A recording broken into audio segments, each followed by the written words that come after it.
tropeiro de mula, de distância em distância, as comitivas se reuniam e nesses momentos é que eles trocavam as suas opiniões, as suas ideias, cantavam e dançavam, rememorando a sua ancestralidade.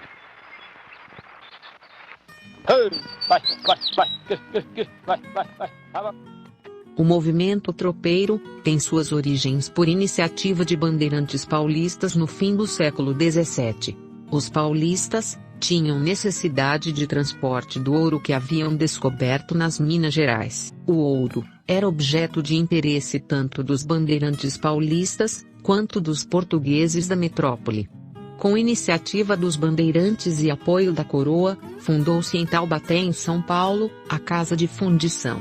Marcando o início do tropeirismo primitivo, os bandeirantes paulistas já haviam atravessado antes as regiões dos Pampas do Rio Grande do Sul, Uruguai e Argentina. Eles sabiam da existência das mulas chucras que habitavam os Pampas uruguaios e argentinos. Por isso os bandeirantes foram os primeiros a serem tropeiros. Na época esses homens intercalavam, ora na lida de bandeirante, ora na lida de tropeiro, até tornarem-se integralmente tropeiros. Sendo o tropeirismo uma evolução e uma herança do que foi o homem bandeirante. O tropeiro paulista foi peça essencial para o surgimento de inúmeras cidades no Rio Grande do Sul, Santa Catarina, Paraná, São Paulo e sul de Minas Gerais. E também foi a peça principal para o asseguramento dos estados sulistas ao território do Império Português e depois brasileiro. O Rio Grande do Sul e a região sul está estritamente ligada ao tropeirismo, tanto em sua cultura, quanto na sua própria história. Porém, a origem do tropeirismo não é gaúcha como se pensa, mas paulista, que é o resultado da própria expansão do antigo homem bandeirante. Os paulistas, a fim de comercializarem mulas e gados para o resto do Brasil, instalou em Sorocaba uma grande feira, tornando Sorocaba o centro irradiador dos tropeiros. Os paulistas iam até a Argentina tratar do amansamento dos muares, e de lá traziam até São Paulo para comercializar suas mulas. Nos seus pousos formaram-se povoados, vilas e cidades importantes nos dias de hoje, e em toda a região sul e São Paulo, deixando rastros importantes na cultura, tradição e culinária. O uso do poncho, a bota de cano alto, o chapéu de aba larga, o facão sorocabano, apesar de tão comumente associado ao gaúcho, é, na verdade, de origem paulista e bandeirante. Esta indumentária era tão comum em São Paulo, que mesmo no verão se usava. Os paulistas também deixaram os fandangos sapateados, a música com violas, o dialeto característico, o feijão tropeiro, o arroz carreteiro, e o café tropeiro. Os tropeiros paulistas e os seus descendentes no Rio Grande do Sul que habitavam as serras gaúchas, eram conhecidos pelos gaúchos dos Pampas por birivas, por possuírem características, modos de falar, cantar e dançar, comer e vestir que os diferenciava do gaúcho da campanha. Fique a seguir com o documentário sobre a história e vida dos tropeiros. Vai, Gibante, vai! Vai, galão! Vai, Ana, vamos! Vai! Vem! O tropeirismo começou por causa da necessidade de transporte em Minas Gerais. Vai lá, bicho, vai aí! Vem! A mula, o burro, entram em substituição ao trabalho escravo. O custo do negro era muito alto para ser usado apenas para o transporte. Aí então que se estabeleceu esse comércio da Argentina com os paulistas para suprir as minas de ouro. Em 1700, as minas de Potosí já estavam praticamente esgotadas e as mulas estavam como represadas nos campos argentinos em grande quantidade.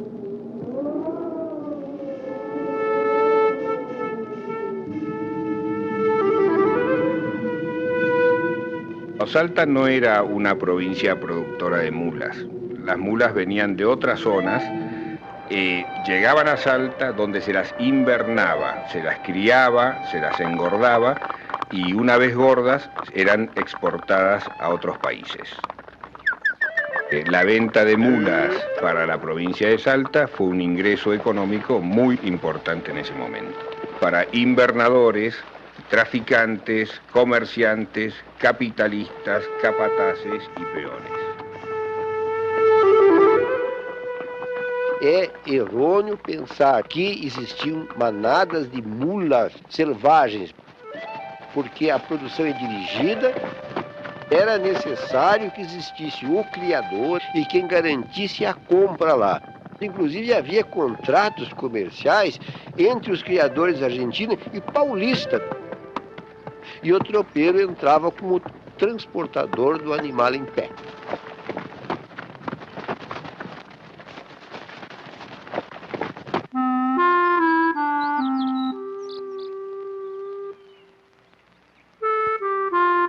Para entender o ciclo do tropeirismo, convém conhecer um pouco sobre o burro e sobre a mula.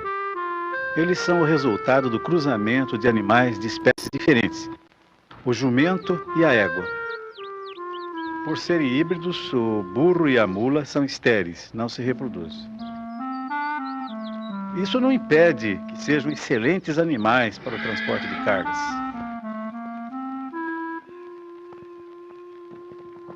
O cavalo e a égua andavam mais, mas não tinha resistência. O jumento era um animal lento e a somatória da égua com o jumento produziu um animal que tem rapidez e tem resistência.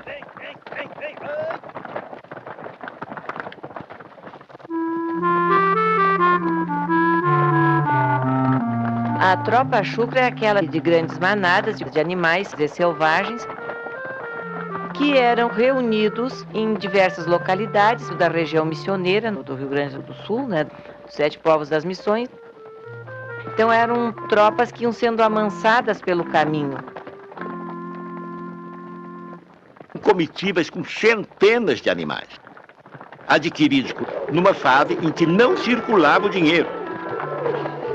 A economia era quase toda na base da troca dos câmbios. Daí a importância dos tropeiros, difundindo práticas de comércio, baseadas não em documentos escritos, mas no valor da palavra dada.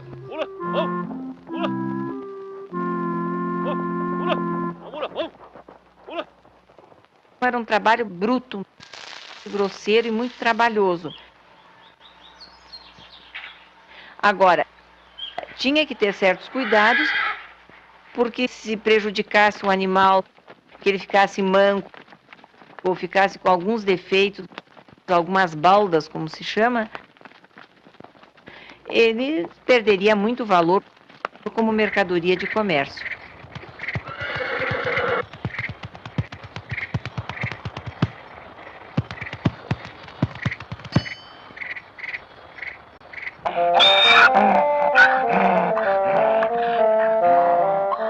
Dificilmente um jumento adulto vai conseguir cruzar com a égua, porque ele já habituou com o cheiro da jumenta. Ele tem que ser criado convivendo com égua e cavalo até a idade de maturação sexual, para poder pegar o cheiro desses animais. O primeiro ano de reprodução dele deve ser feito só com éguas, para ele habituar com o contato com a égua. O jumento passa para o burro e para a mula a força, a resistência, a rusticidade, e na conformação, tamanho de cabeça, de orelha, formato de crina, de rabo, de casco. E a égua passa a parte de velocidade de andamento e o andamento. O comportamento do burro e da mula tem bastante diferença. O burro, por ser o macho, ele seria mais nervoso do que a mula. Por isso que o burrinho é castrado nos primeiros dias de vida, para ele se tornar mais feminino. A mula é mais dócil, ela é mais calma, é mais tranquila. A mula é um animal próprio para o transporte em região montanhosa. Na fronteira do Rio Grande do Sul, praticamente ela não usou a mula. A fronteira é toda planície, a gente vai para o lado que quer. Então usou a carreta de boi sempre.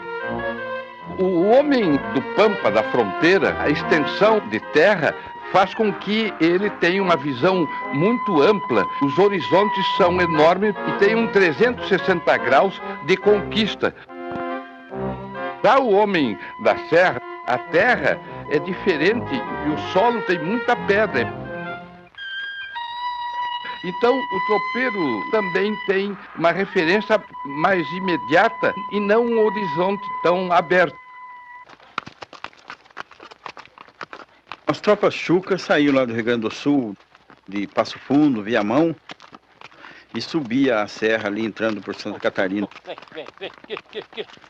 E lá eles iam chegar em Curitiba para pegar o caminho que vinha para São Paulo, via Itararé, e chegava em Sorocaba, quando tinha a maior feira de comércio de Moares.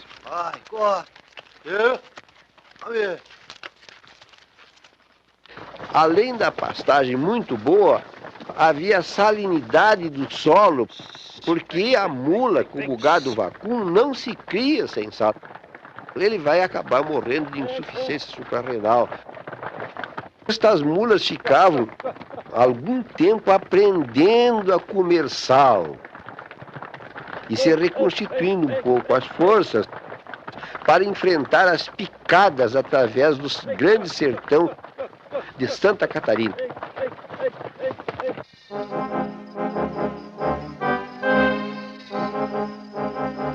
Normalmente eles subiam nessa região aqui, onde os tropeiros tinham muita dificuldade de trabalhar com manadas grandes de animais chucros. No Rio Pelotas foi considerado na época o melhor lugar para a travessia. Quando o governo se deu conta então que se fazia essa travessia e que era uma fonte de renda, eles instalaram o registro de Santa Vitória, de onde eram pagos impostos. Então era pago por cabeça. É uma fonte de renda muito grande. Foi considerado um dos mais importantes por ser o primeiro entre a província, na época de São Pedro, e o restante do país, que as tropas iam principalmente para São Paulo. E esse trajeto, através do mato, ele era extremamente perigoso. Eles iam de revólver na mão, porque o índio temia a arma de fogo. Eles nunca se descuidavam.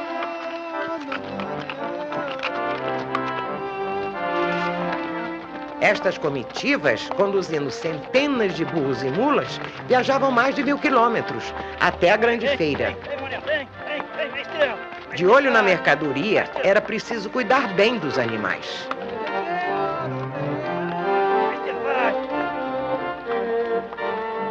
As viagens levavam meses. Isso determinava um contato permanente entre as pessoas da comitiva. Cada um tinha uma função específica.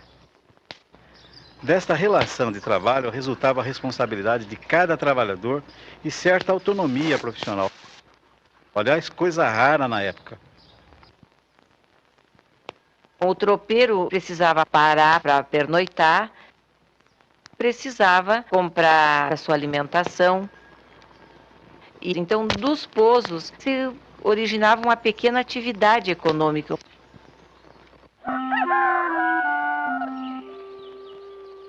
Logo surgiram ranchos onde se estabeleceu pequeno comércio. E o fluxo das comitivas deu origem a vilas, cujo crescimento vai delinear o cenário da urbanização de nossos dias.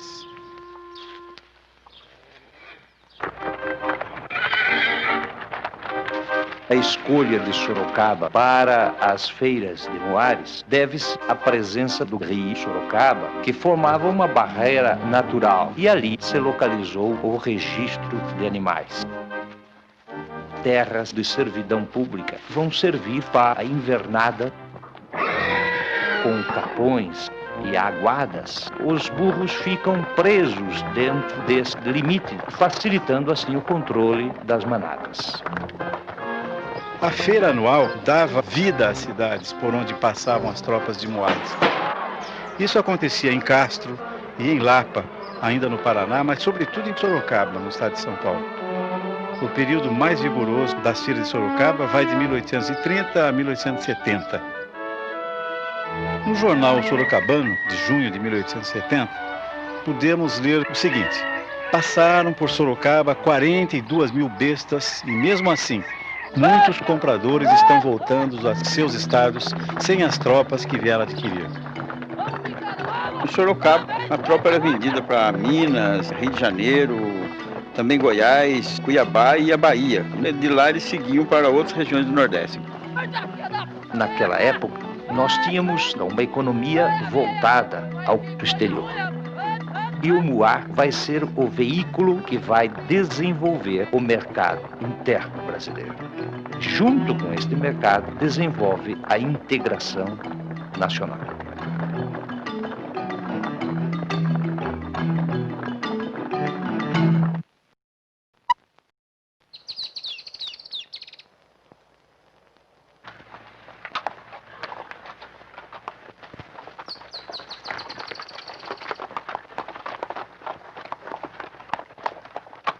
E a tropa arriada, aí são tropas menores, onde os animais são um meio de transporte, principalmente das fazendas para se abastecerem.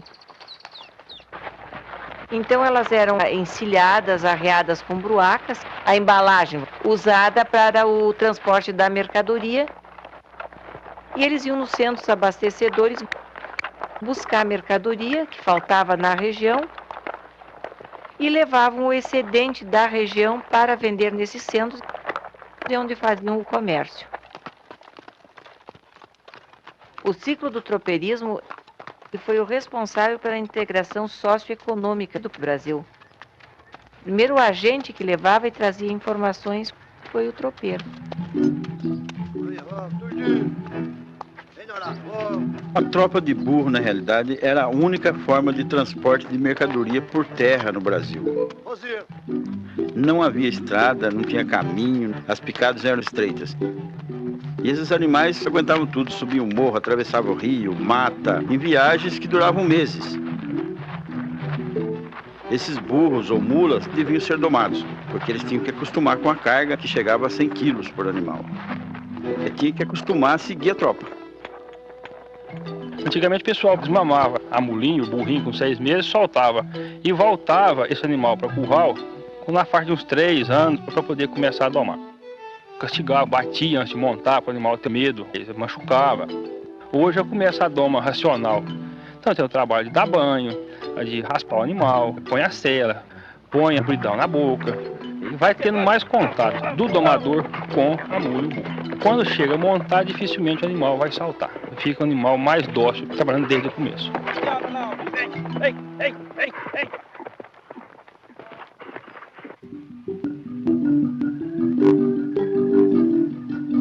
O tropeiro respondia pela boa condição dos animais. Não havia como substituí-los durante a viagem. Ele também era responsável pelas cargas transportadas. As tropas estavam sujeitas a todo tipo de dificuldades. Enchentes, atoleiros, regiões de difícil travessia. No fim de cada dia, era preciso baixar toda a carga para o descanso dos animais. No dia seguinte, tornar a recarregar.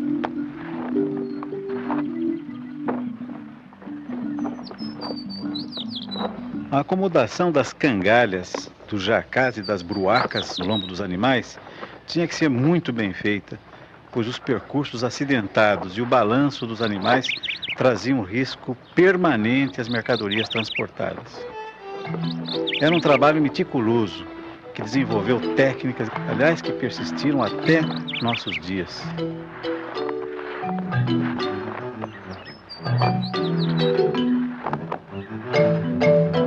Dependia muito dos terceiros. Eram os artesãos da época. Dependia do ferreiro, do cangalheiro, do trançador de tentos, que era um homem específico no trabalho da tropa, o cesteiro, para fazer as bruacas. Tinha também aquele que cuidava dos animais. Então, ele não era um homem autônomo, porque era necessária a parada da tropa.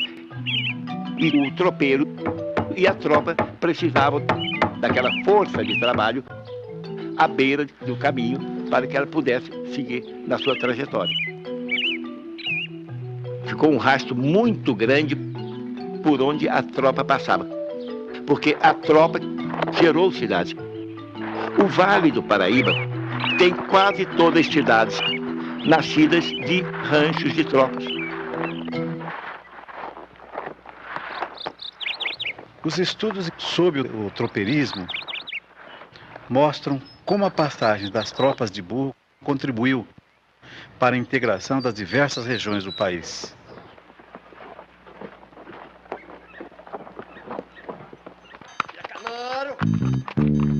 A bibliografia pode dar a ilusão de que o tropeirismo é um sulista. O tropeiro foi também um difusor de cultura, porque ele levava notícias, as modas, os instrumentos para trabalho novos que vinham da corte, que ele transportava para o interior, e também as novidades entre uma fazenda e outra, o que estava acontecendo na vila, o que havia de novo e até de drama, mortes. Diziam até que ele era um conversador muito bom, porque ele trazia essas novidades e era esperado ansiosamente nas fazendas mais distantes.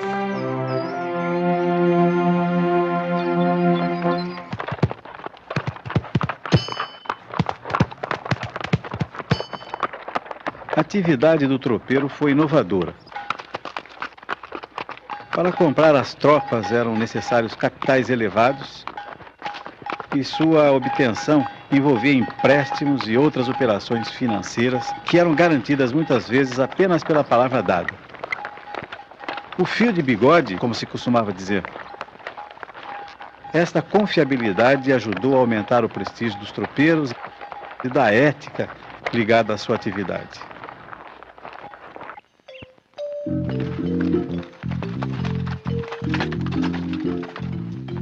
O burro, a mula, teve um pouco de decadência. Hoje, a atividade de produzir burro e mula está em ascendência, porque o burro e a mula têm resistência, trabalham bem e aguentam mais serviço do que um cavalo. Eu acho que atualmente o burro está sendo alguma coisa moderna, porque ele entra na vida ativa hoje de qualquer fazenda. Que nós temos tradição de gostar de burro, parcela, passeios, romarias. Tem também os fazendeiros que procuram um burro de tração. Um burro desse forte puxa 1 tonelada de cana ou de capim-napiê, né? E eu vendo muito para Mato Grosso também, ou no Tocantins, para burro de cangalha, para carvão, para tirar banana em lugar difícil, como também para tirar madeira do mato. Tem que colocar no acesso da estrada onde passa o caminhão, montanha. Esses burros vão lá buscar.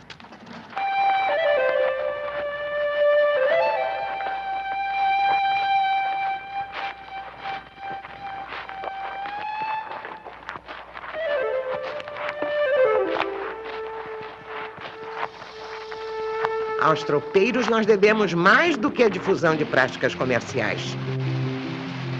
Eles nos deixaram uma herança presente na culinária e até em nosso vocabulário, rico para burro.